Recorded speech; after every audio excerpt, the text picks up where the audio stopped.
NFL Mike Tanian Phil National lead writer September 11, 2017 Michael Reeves Getty Image You may have expected Scott Tolzien, Tom Savage and Josh McCown to stink in Week 1, though not quite as badly as they did, but no one was expecting Andy Dalton and Carson Palmer to combine for 7 interceptions, or Aaron Rodgers and Russell Wilson to spend the Packers-Seahawks showdown running around like squirrels in a dog park. Not all of the quarterbacking was terrible. Derek Carr looked great. So did Carson Wentz and Matthew Stafford. And Alex Smith on Thursday night. And Jared Goff, maybe. Digest breaks down all of Sunday's action for you, from the defensive duels to the embarrassing blowouts. We kick things off by daring to state the obvious. In a league where the quarterback play is this bad, there's no reason why Colin Kaepernick is still unemployed. No football reason, anyway. Alex Gallardo, Associated Press. After Sunday's NFL action, you are free to say that Colin Kaepernick does not belong in the NFL because of his anthem protests, because he is bad for the NFL's ratings, bad for America, or a bad human being if you feel that way. Lots of people like me will disagree with you, argue with you, or tune you out. But no one can accuse you of being dishonest. At least you believe what you are saying. But after Sunday's NFL action, if you claim that Kaepernick does not belong in the NFL because he is not good enough, doesn't fit in any offenses, has mechanical flaws or some other football reasons, you are waist deep in calumny. NFL fans were forced to watch the following quarterbacks play Sunday: Scott Tolzien, Colts. The Colts interim Andrew Luck stand-in threw 2 pick-six interceptions that looked like they were thrown by a high school sophomore before getting benched in favor of Jacoby Brissett, who has been with the organization just over a week. Josh McCown, Jets scone, spent the afternoon barely escaping free rushes and wobbling passes to Bills defenders until the fourth quarter, when the Jets just surrendered and started punting from midfield down by 9 points. Tom Savage, Texan. Savage drops to pass and enters a fugue state until the defense arrives. He was strip-sacked twice, nearly 3, but his hand was going forward on what looked like a strip 6 before the Texans decided that rookie Deshaun Watson had magically matured in 30 minutes.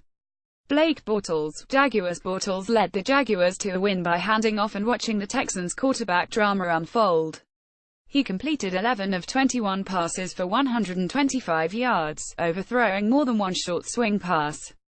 Brian Hoyer, 49ers. Kaepernick's replacement in San Francisco averaged 5.5 yards per pass attempt, threw no touchdowns and an interception, took 4 sacks, lost a fumble and didn't lead a scoring drive until the Panthers led 230. These quarterbacks stink.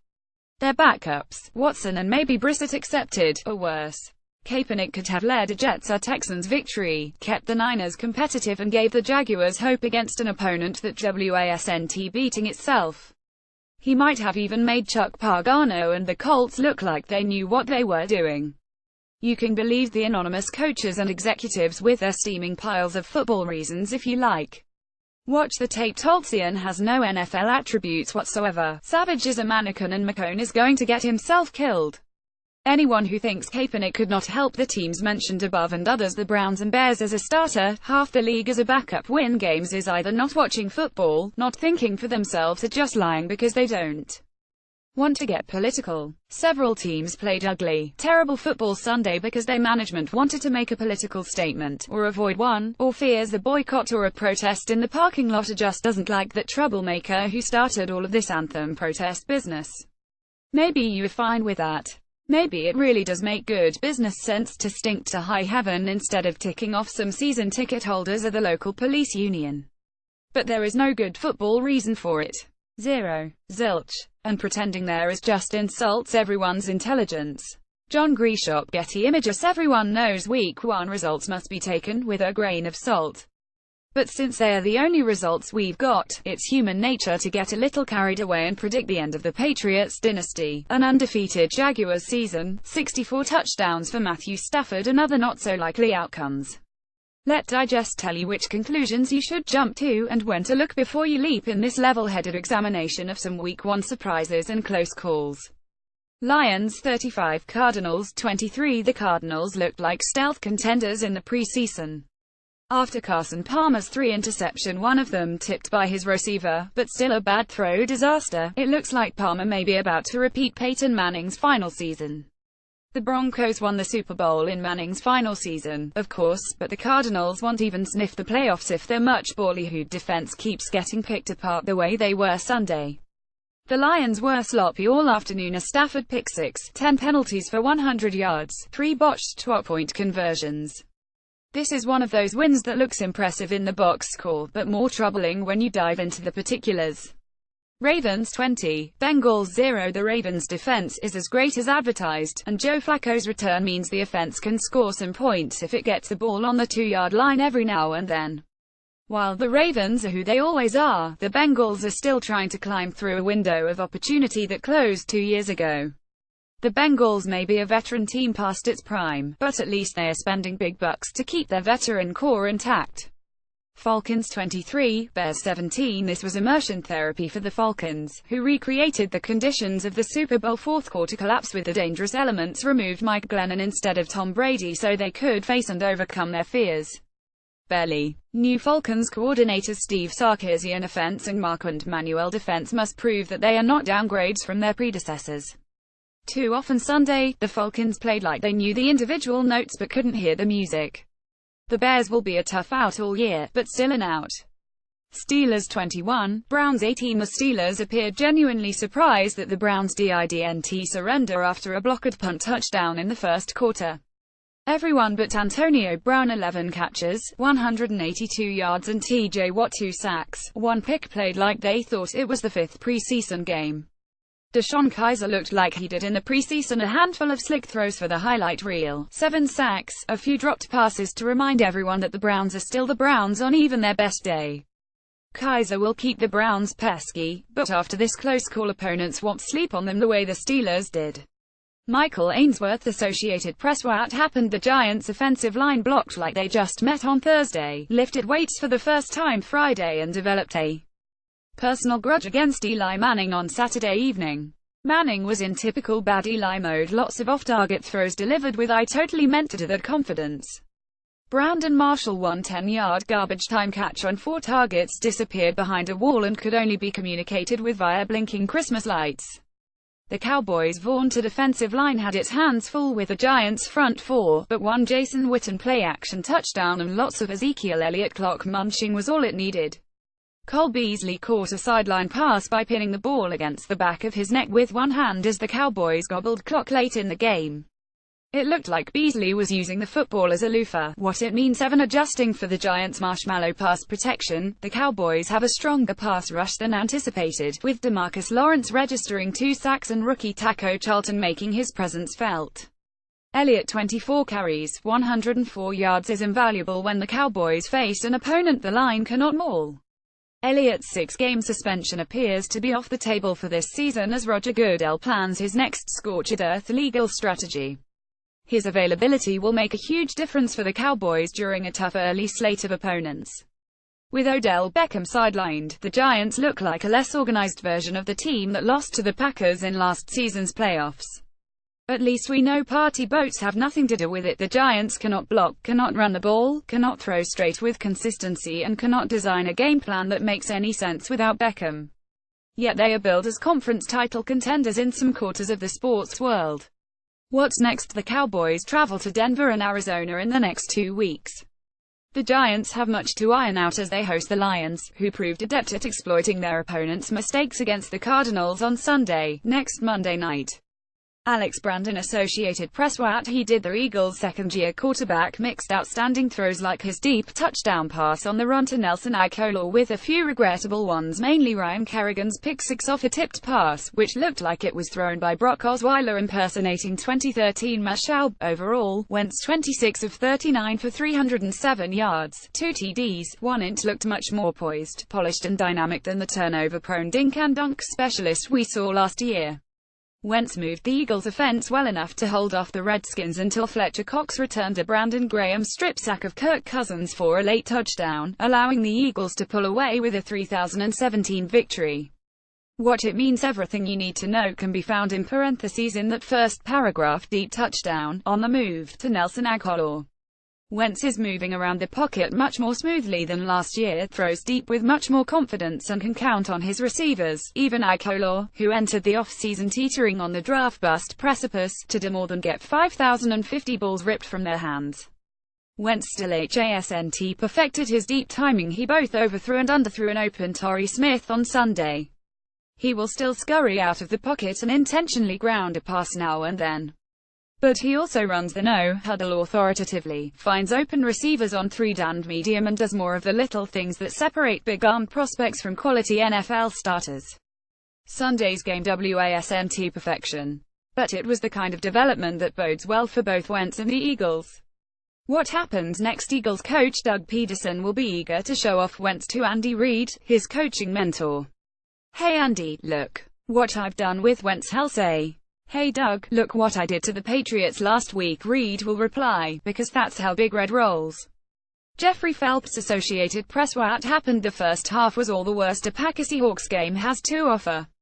Aaron Rodgers ran for his life because the Seahawks defense is amazing and Mike McCarthy has been calling the same 6 pass plays since 2012. Russell Wilson ran for his life because the Seahawks line still consists of barely coached nightclub bouncers. At halftime, the two teams combined for 3 points, 5 sacks and 1 highlight, a pick-six by 300-pound rookie Nazir Jones that was nullified by a penalty. A Mike Daniels sack of Wilson near his own goal line led to a short-tie Montgomery touchdown run in the third quarter. Rodgers later fired the 32-yard touchdown to Jordy Nelson and manufactured a field goal drive. Wilson's early comeback attempts ended with field goals. He was denied an opportunity for late-game in heroics by a string of defensive penalties that extended the Packers' final drive. What it means are the old Packers and Seahawks. The Seahawks are almost unwilling to protect Wilson and appear headed toward another of those offensive-defensive fissures that they swear are just media creations. Nothing on Sunday suggested they are breaking the cycle of slowly diminishing returns they have been in for 4 years. The Packers, meanwhile, are still over-reliant on Rodgers and his main weapons to do all the heavy lifting. This win is almost certain to loom large when we are analyzing playoff tiebreakers 3 months from now. Until then, the Packers appear destined for another Packer season. Lots of wins, but lots of frustration anytime Rodgers is any less than perfect. What happens next? The Seahawks host a 49ers team that barely put up an offensive fight against the Panthers.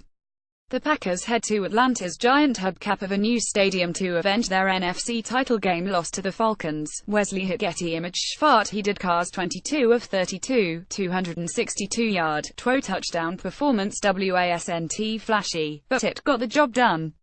Carr delivered some strikes, including a needle-threading 19-yard touchdown to Seth Roberts to give the Raiders control of an eventual 2,616 win over the Tennessee Titans. Carr also overcame several dropped passes by Amari Cooper that both kept the Titans in the game and took some of the sizzle out of his stat line. What it means? Carr's numbers were fine, but his performance was much better than the numbers suggest. He was ultimately able to count on his defense, running game and kicker to maintain separation from the Titans. Carr has become an excellent game manager. Oh no, not the dreaded game manager title. It's not an insult, Raiders fans. Carr took care of the ball and made the plays he had to make in a road game against a quality opponent that looked like a shootout on paper. We all know Carr can sling it, and Cooper is more likely to reliably catch it when those high-scoring quarterback duels inevitably arrive. For now, both Carr and the Raiders will gladly trade accolades and fantasy stats for relatively stress-free victories. What happens next? The Raiders travel to Washington on September 24th. Whoops, sorry, they host the Jets next week. Jets and Bears starting to look almost identical on the schedule. Tom Shitzabovsky Getty Images. Some Week 1 thoughts that didn't fit in anywhere else. Skip Toltzien took a lot of grief in addressing the Colin Kaepernick situation earlier. But really, the entire Colts team played like they have already lost faith in their coaches and each other. It's almost as if the organization lying for 8 months about its quarterback situation negatively impacted morale. Jared Goff, 21 of 29, 306 yards, 1 TD, had an encouraging game. If you want to increase a young quarterback's confidence, give him a lead to play with like the Rams' defense did. Playing against defenders that wouldn't see the field in the fourth quarter of a Patriots preseason game also doesn't hurt. Christian McCaffrey's numbers: 13,470 on the ground, 5,380 as a receiver, 1 lost fumble. Don't leap off the page in a week when fellow rookie Kareem Hunt made coleslaw out of the Patriots' defense.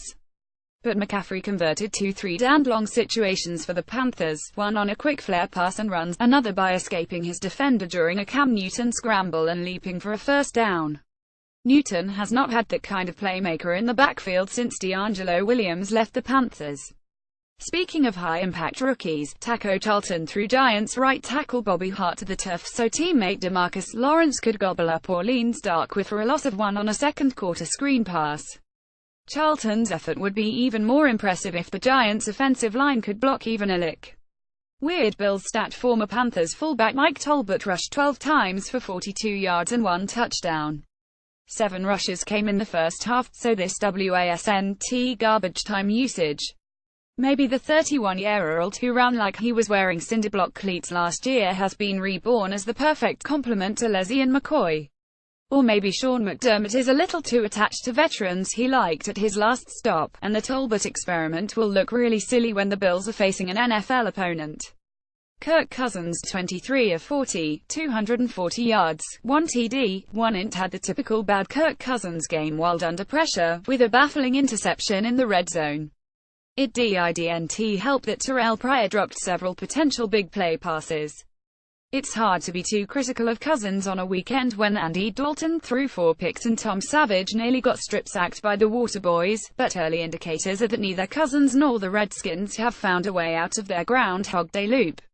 Nam Wahoo Associated Press, your weekly rundown of exciting, surprising, frustrating, and catastrophic numbers and what they mean, with a nod to fantasy implications of those stats. Quarterback Matthew Stafford, Lions, 292 yards, 4 TDs, 1 int. Pay the man I wait. The one thing Stafford has always been is exceptionally well paid. Start the man. Fantasy owners, Stafford is as sharp as ever, has a fine old and new receiver combo in Golden Tate and Kenny Golladay, and the Lions still have no idea who their running back is. Running back Tariq Cohen, Bears, 66 rushing yards, 47 receiving yards, 1 receiving TD. Jordan Howard, 13,521, 3 receptions, remains the Bears' go-to back. But Cohen, the human joystick, the nickname is derived from a video gaming device that went obsolete nearly 30 years ago, is a dynamic, nifty, shifty all-purpose back. Cohen will get lots of short catches when the Bears are playing from behind and keeping things close, which will be most of the season. Running back Mike Gilliley, Patriots, 45 rushing yards, 3 TDs, 3 touchdowns for the Patriots during one of their semi-annual bad games, converts to Cruncher's numbers, breaking your fantasy league when the Patriots face the Jets. Wide receiver Amari Cooper, Raiders, 5 catches for 62 yards and 1 TD on 13 targets. Cooper's numbers should have been much better. Not only did he drop several passes, but Derek Carr targeted him 3 times on 1 drive, all from the 2-yard line, and only got a drop. Mishandled 5,050 fade ball and a tip pass for his efforts. Cooper should get better, Carr will remain excellent, and Marshawn Lynch will continue to wonder why he doesn't get goal line carries anymore. Tight end Jesse James, Steelers, 6 catches for 41 yards and 2 TDs. James will continue to get leftover touchdowns when opponents octuple team. Antonio Brown and Le'Veon Bell is working his way back into shape out of the doghouse. James got open in the end zone Sunday by finding spots in the Browns' defense vacated by players who were cut over the last 2 weeks. Kicker Giorgio Tavecchio, Raiders, 4 FGs, 252 yarders. The Italian-born lefty went from Sebastian Janikowski's temporary replacement to Sebastian Janikowski's permanent replacement Sunday. Justin K. Alajetti Images Defensive Player of the Week. There are many qualified nominees this week, from TJ Watt to half of the Baltimore Ravens. But the award goes to Mike Daniels of the Packers. 1.5 sacks, 4 hits on Russell Wilson, 7 combined tackles, and, most important, the forced fumble in the shadow of the Seahawks goalpost that woke the Packers up and got them on the board. Offensive line of the week. It's not easy to protect Blake Bortles, the NFL's most likely quarterback to suddenly dart into oncoming traffic. The Jaguars' line not only held J.J. Watt and co. without a sack but helped Leonard Fournette and others grind out 155 rushing yards. Cam Robinson, Patrick Omameh, Brandon Linder, A.J. Cann and Jeremy Parnell gave Tom Coughlin a rare reason to smile. Special teamers of the week. Tyler Matakevich flew straight through the Browns' line to block Britton Colquitt's punt. Anthony Chickillo grabbed the ball in the end zone and gave the Steelers a 70 lead before either team even broke a sweat. It looked like Steelers-Browns business as usual when it happened, but Matakevich and Chickillo gave the Steelers a much-needed score on a day when their offense sputtered and the Browns would go away.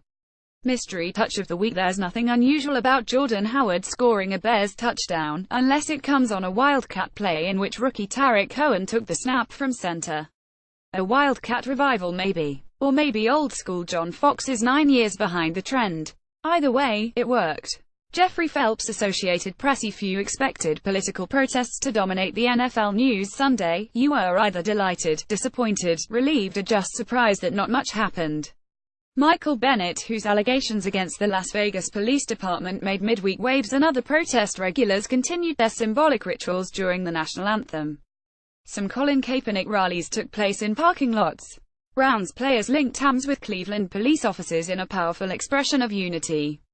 But otherwise, the protest scene was relatively quiet. Here's what happened: the television networks chose to ignore the protesting players and outdoor rallies. CBS focused on J.J. Watt and the Houston relief efforts during the 1 p.m. anthem telecast, even in other regions. Even the Browns' solidarity gesture was not televised. Fox was, well, Fox about it and focused on the flag. Regularly scheduled protests by players like Bennett have lost their novelty, which means they no longer attract attention, blunting their power as protests. I wrote about this phenomenon last year.